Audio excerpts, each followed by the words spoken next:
श्रीमद्भागवत महापुराणम प्रथम स्कंध अथ द्वितीयोध्याय।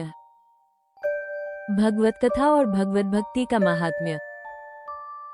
श्रद्धालु मुनिजन भागवत श्रवण से प्राप्त ज्ञान वैराग्य युक्त भक्ति से अपने हृदय में उस परम तत्व रूप परमात्मा का अनुभव करते हैं। शौनकादि ऋषियों, यही कारण है कि अपने अपने वर्ण तथा आश्रम के अनुसार मनुष्य जो धर्म का अनुष्ठान करते हैं उसकी पूर्ण सिद्धि इसी में है कि भगवान प्रसन्न हो। इसलिए एकाग्र मन से भक्तवत्सल भगवान का ही नित्य निरंतर श्रवण, कीर्तन, ध्यान और आराधन करना चाहिए। कर्मों की गांठ बड़ी कड़ी है। विचारवान पुरुष भगवान के चिंतन की तलवार से उस गांठ को काट डालते हैं। तब भला ऐसा कौन मनुष्य होगा जो भगवान की लीला कथा में प्रेम न करे। शौनकादि ऋषियों, पवित्र तीर्थों का सेवन करने से महत् सेवा, तदनंतर श्रवण की इच्छा, फिर श्रद्धा, तत्पश्चात भगवत कथा में रुचि होती है।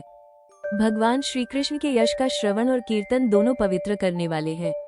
वे अपनी कथा सुनने वालों के हृदय में आकर स्थित हो जाते हैं और उनकी अशुभ वासनाओं को नष्ट कर देते हैं, क्योंकि वे संतों के नित्य सुहृद हैं। जब श्रीमद्भागवत अथवा भगवत भक्तों के निरंतर सेवन से अशुभ वासनाएं नष्ट हो जाती हैं, तब पवित्र कीर्ति भगवान श्री कृष्ण के प्रति स्थायी प्रेम की प्राप्ति होती है। तब रजोगुण और तमोगुण के भाव, काम और लोभ आदि शांत हो जाते हैं और चित्त इनसे रहित होकर सत्वगुण में स्थित एवं निर्मल हो जाता है। इस प्रकार भगवान की प्रेममयी भक्ति से जब संसार की समस्त आसक्तियां मिट जाती हैं, हृदय आनंद से भर जाता है, तब भगवान के तत्व का अनुभव अपने आप हो जाता है। हृदय में आत्मस्वरूप भगवान का साक्षात्कार होते ही हृदय की ग्रंथि टूट जाती है, सारे संदेह मिट जाते हैं और कर्म बंधन क्षीण हो जाता है।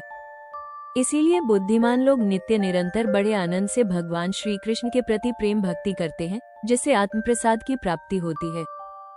शेष चर्चा अगले भाग में। रोजाना भागवत कथा का यह अमृत सुनने के लिए नाम जाप मार्ग को सब्सक्राइब करें। जय श्री हरि।